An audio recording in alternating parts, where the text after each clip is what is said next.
Баршаңызға қайырлы кеш, сіздермен Арайлым. Бүгін мен сіздерге медовый торттың рецептісін ұсынғым келеді. Яғни балды торт өте дәмді, керемет болып шығады. Яғни кескен кезде дәл осы видеода көрсетілгендей көрініс болады. Дәл осы рецепті көру үшін осы видеоны соңына дейін қараңыздар.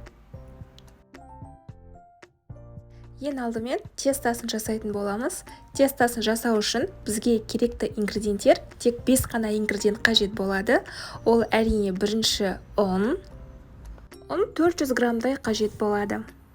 100 грамм сары май бөлме температурасында болу керек. 100 грамм қант,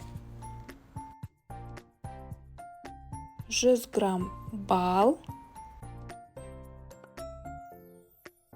және 2 жұмыртқа қажет болады. Енді осы барлық ингредиенттерді алдымен бір шұңғыл ыдысқа газға қойып, барлығын араластыратын боламыз. Сары майдың үстіне 2 жұмыртқаны саламыз.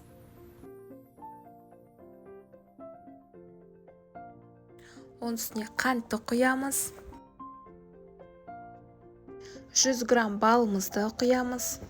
Және барлығын жақсылап араластырамыз. Негізі бұл жерде жұмыртқаны бөлек сіздер алдын алы миксерлеп алып, одан кейін барып осы ыдысқа салсаңыздар да болады. Дәл осылай видеода көрсетілгендей араластыратын боламыз. Осындай сұйықтық болу керек бізде. Енді осы сұйықтығымыздың суығанын күтетін боламыз. Бір салқын жерге қойып қойсаңыздар болады.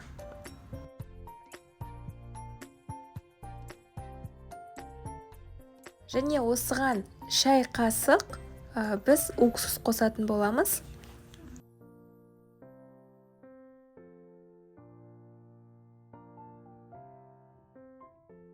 Және 1 шай қасық сода қосатын боламыз, ас содасын. Екеуін араластырып барып, біздің сұйықтығымызға құямыз. Және барлығын жақсылап араластырамыз. Ұнды міндетті түрде сеткадан өткізетін боламыз.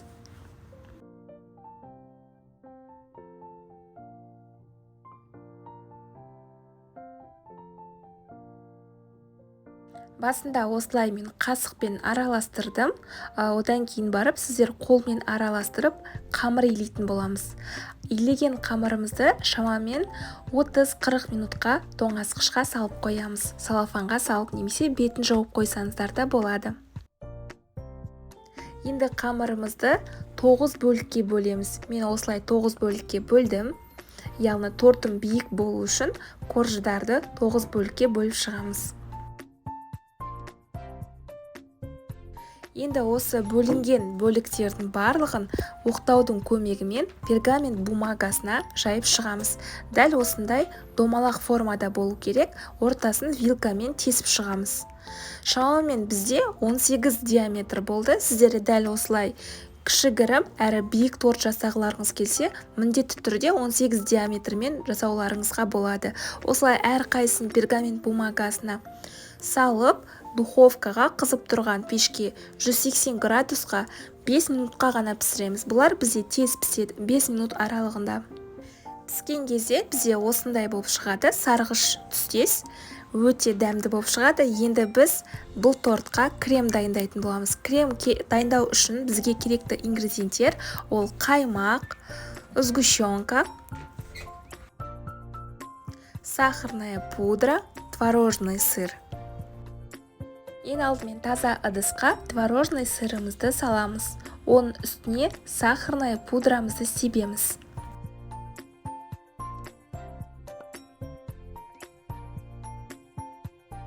Енді екеуін миксердің аз жылдамдығынан бастап жақсылап миксерлейтін боламыз.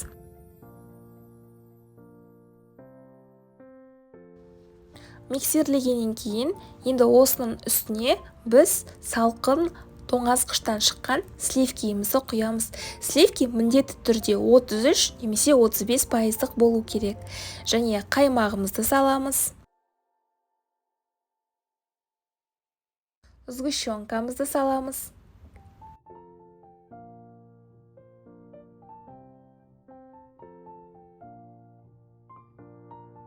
және барлығын жақсылап араластырамыз. Дәл осылай біздің креміміз көтерілетін болады, өте дәмді крем болады. Дәл осы медовикке арналған, яғни әрбір корждың ортасына біз кремдерімізді жағып шығамыз.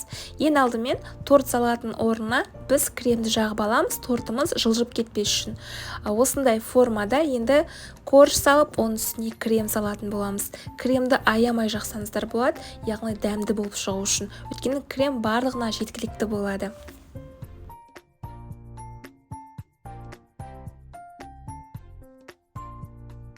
Енді осы кремді тоңазытқышқа салып қоямыз.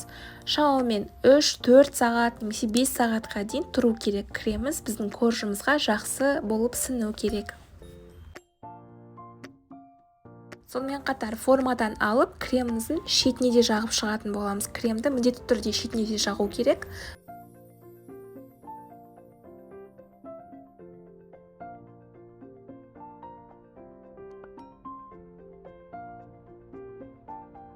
Енді обтяжка жасайтын боламыз. Обтяжка жасау үшін бізге керек ингредиент ол творожный сыр, сонымен қатар сахарная пудра. Екеуін жақсылап дәл осы видеода көрсетілгендей араластырамыз. Жасағаннан кейін осы біздің тоңазытқышта тұрған тортымызды алып, жан-жағына жағып шығамыз. Және шпательдің көмегімен тортымызды түзулейтін боламыз.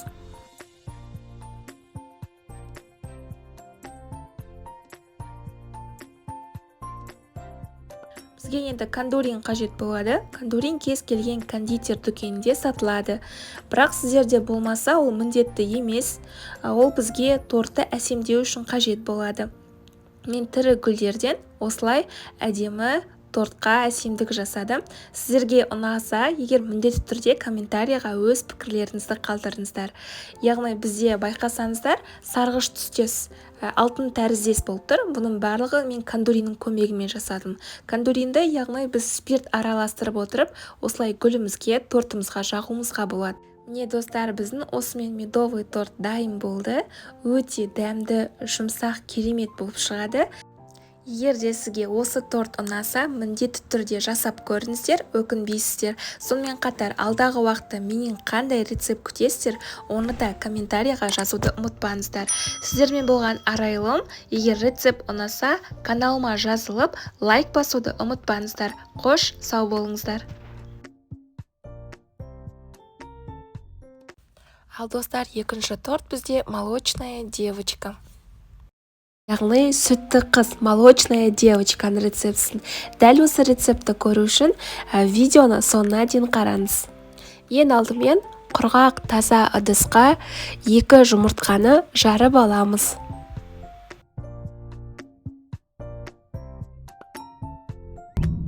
Оның үстіне 1 банка сгущенканы құятын боламыз. Енді жақсылап екеуін миксерлейміз.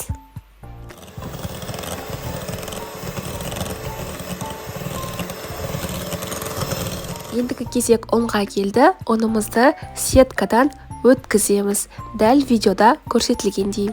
Және ұнымыз жоғары көтерілмес үшін алдымен осылай араластырып аламыз миксермен, одан кейін барып миксерлейміз. Қопсытқышымызды қосамыз. Тағы да миксерлейміз. Енді ерітілген сары майымызды қосамыз. Тағы да жақсылап миксерлейміз. Не достар, біздің қамырымыз дайын болды. Дәл осындай қаймақ тәріздес болу керек. Енді алдын алы формасын сызып аламыз. Форма 20 см болды менде. Әр пергамент бумагасына дәл осы видеода көрсетілгендей қылып, дөңгелек формада сызып аламыз. Менде 6 пергамент бумагасына сызылды. Енді біздің дайындаған қамырымызды бір-бір қасықтан алдымен салып шығамыз. Барлық формаға бірдей көлемде біздің қамырымыз жету үшін. Ал артылып қалғанын кейін қалғанына жайғастырып шығатын боламыз. Міне достар, менде 6 бөлігіне қамыр жағылып шықты. Енді осындай құралдың көмегімен біздің қамырымызды дөңгелек форманың көлеміне сәйкес қылып жағып шығамыз. Міне достар, бізде 6 коржымыз дайын болды. Енді қызып тұрған пешке 180 градусқа беті золотистый түске айналғанша пісіретін боламыз. Шамамен 5 немесе 6 минуттай. Әркімнің пеші әртүрлі, сондықтан өзіңіздің пешіңізге қарай пісіресіз.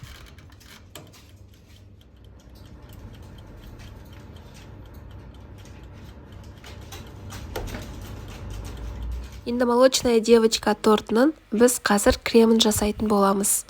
Ол үшін жаңадан шыққан, тоңазғыштан шыққан сливкиімізді жақсылап осылай миксерлейтін боламыз. Сливкидің майлылығы 33-35% болу керек.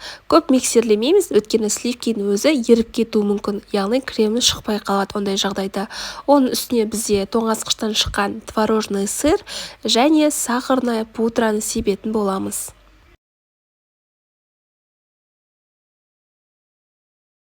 Кішкене мөлшерде ғана миксерлейміз.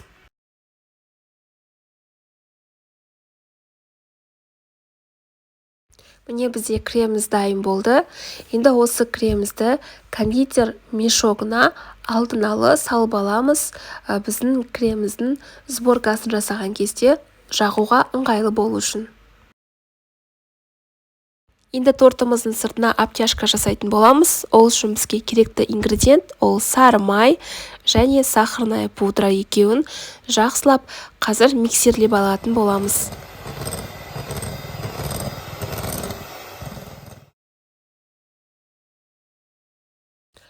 Осындай сұйықтық болғанша, енді біздің сары майымыздың түсі сары болғандықтан біз ақ краситель қосамыз. Кез келген кондитер дүкендерінде ақ краситель сатылады, тамаққа қосуға арналған.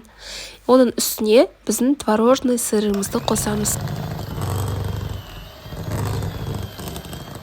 Бұл кремді де біз кондитер мешогына алдын ала салып қоямыз. Енді молочная девочка тортының сборкасын жасайтын боламыз. Ең алдымен біз кремімізді жағып, оның үстіне коржымызды қоямыз. Крем жаққан себебіміз біздің тортымыз жылжып кетпес үшін. Оның сыртынан ацетатная пленканы қоямыз.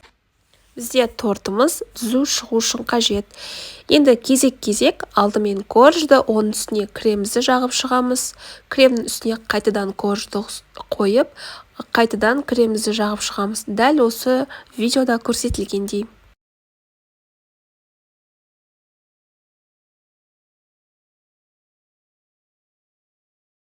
Міне біздің тортымыз дайын болды, сборкасы. Енді тоңазғышқа бір күнге қалдырамыз. Обтяжкасына дайындап қойдық. Оны да біз бір күнге тоңазғышқа қалдырамыз. Міне достар, біздің тортымыз бір күнде тоңазғышта тұрды.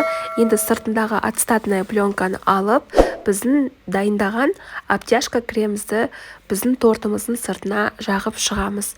Дәл осы видеода көрсетілгендей.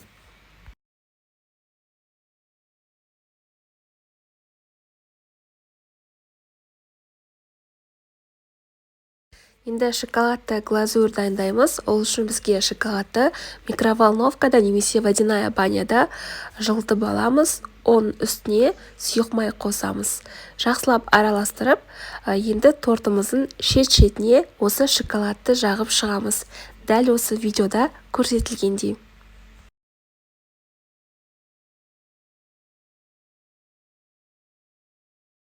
Менде үйде бар жемістермен оформлениесін жасайтын боламын. Менде бұл жерде клубника, голубейка және мята. Дәл осындай бізде молочная девочка торты дайын болды. Достар, сіздерге видео ұнаса, лайк басып, комментарий қалдыруды ұмытпаңыздар. Дәл осы рецептпен сіздерге жасауға кеңес беремін.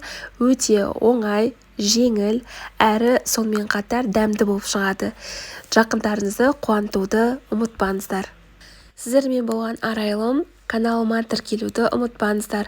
Каналыма тіркелгеннен кейін қоңыраушаны басып, все деген нүктені таңдауды да ұмытпаңыздар.